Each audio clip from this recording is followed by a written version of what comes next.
Um dia despertei mais cedo do que o habitual. O sol não havia ainda saído, eram umas 4:30, muito cedo, mas fiz o café. Pensei então num poema que eu vi certa vez num LP de Jorge do Prado, um cantor e autor uruguaio, e dizia assim: Era noite, prendi um cigarro, las estrellas son un peligro, siempre lo dije. Ayer cayó una a mi lado y casi me rompe el alma. Pensei em mi niño. As estrelas são um perigo. Há anos penso nisso. O que isso quer dizer? Estrelas que caem do céu quase rompendo a alma de alguém, de fato. Pudesse isso ocorrer, seria um perigo extremo. Algo tão longe, subitamente tão perto, natureza em estado puro, ameaçando romper com tudo à sua volta, tal o seu poder. O que teria motivado o poema de Jorge do Prado? Deve ter sido abismal, simplesmente incomensurável, de um efeito sobre a alma que quase não caberia nas palavras. Tomando meu café, fiquei divagando nisso por um longo tempo, e só um tanto depois notei que a luz do dia já deixava os contornos da sala mais nítidos. A princípio não percebi qualquer coisa estranha, mas ela estava lá, por toda parte, por toda a sala.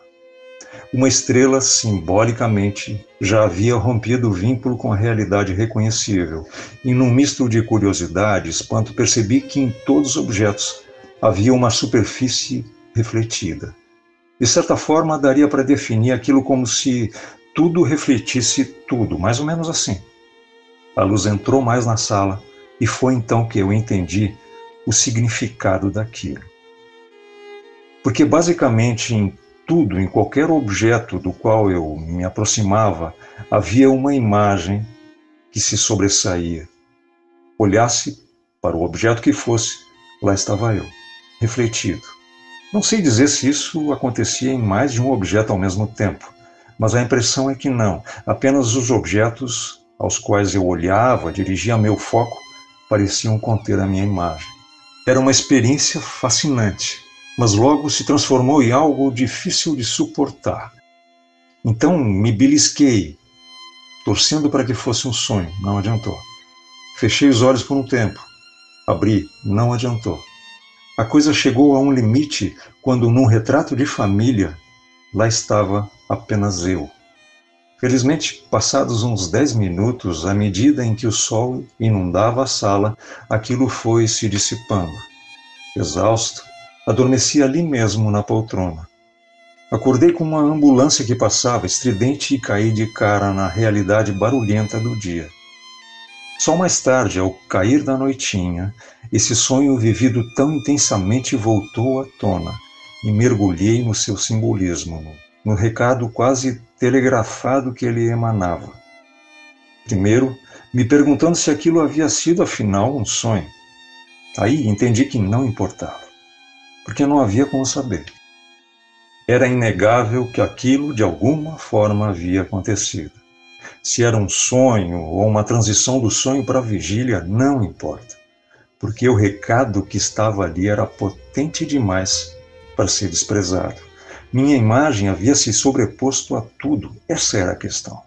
Mas meu reflexo se sobrepondo a toda uma família que deveria estar ali naquela foto, aquilo já era demais. Minha ancestralidade literalmente encoberta por minha própria imagem. Não havia naquela constatação nada além de um certo desamparo. Uma certa tristeza gelatinosa me envolvendo lentamente. Caí numa prostração tremenda. Não dormi naquela noite, porque ao invés do sono, como se sonhasse, lembranças começaram a vir, lembranças distantes. A princípio, minhas lembranças, mas a partir de um dado momento já não pareciam minhas. No entanto, literalmente, eram inteiramente familiares. Dessa vez não tive dúvidas. Não era sonho. Eu estava desperto. Aquilo era a vigília em estado puro. Eu estava simplesmente vivendo as memórias de outras pessoas. O sol, então, como sempre, trouxe um novo dia. Como sempre, diferente de qualquer outro dia. E aquele dia em particular trazia um sentimento que eu desconhecia ou simplesmente havia esquecido. Um sentimento de fazer parte, de ser um inédito elo, como outros tantos inéditos elos entre eventos incontáveis, envolvendo incontáveis pessoas e antes delas incontáveis seres se desdobrando em novos seres. Senti que era parte daquilo, parte de um processo evolutivo inclassificável, imprevisível, mas absolutamente consistente, belo, imparcial e grandioso. E pasmo, percebi o quanto esse fluxo de vida sem fim, mesmo que misterioso, muito além do meu entendimento, das minhas palavras e da minha própria condição humana, era confiável. Então, talvez pela primeira vez em minha vida, o medo pareceu se dissipar.